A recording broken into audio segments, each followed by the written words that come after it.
Today I'm going to share with you a hard experience that I went through. You guys have probably never heard of Turner syndrome before. A year ago from today, I had never even heard of it. On August 23rd of last year, I found out that I was pregnant. This was completely unplanned, and like any young couple, we were very scared and nervous.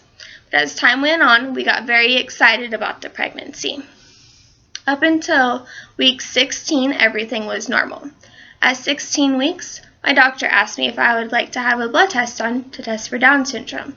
I figured, why not? This was something that they do with every pregnancy. It's an option that everyone has. So I went ahead with that. A few days later, she called me and she told me that my numbers were a little bit higher than she would like. So they sent me to a specialist.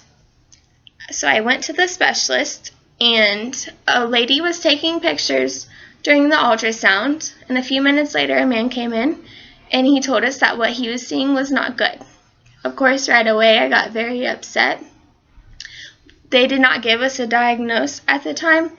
They said it could be either Turner syndrome or Down syndrome. We wasn't sure until we went on with further testing. But they did tell us that day that the odds of Zoe making it was 1%, and she was not going to survive past 25 weeks. They gave us the option of abortion, but I'm a strong believer that everything happens for a reason, and I could not take her chances of survival from her. So we decided to go ahead with the pregnancy. From further testing, we found out that it was Turner syndrome. Turner syndrome is a rare chromosome defect. It happens 1 in every 2,500 people, and it's not genetics, which is a good thing. It's every woman has 2 X chromosomes, and a male has an X and a Y chromosome. Zoe was missing one of her X chromosomes, which is how they determined that it was Turner syndrome. This Turner syndrome unfortunately caused a lot of other defects for Zoe, like fluid around her heart, and after so long, her heart just wouldn't be able to take it anymore.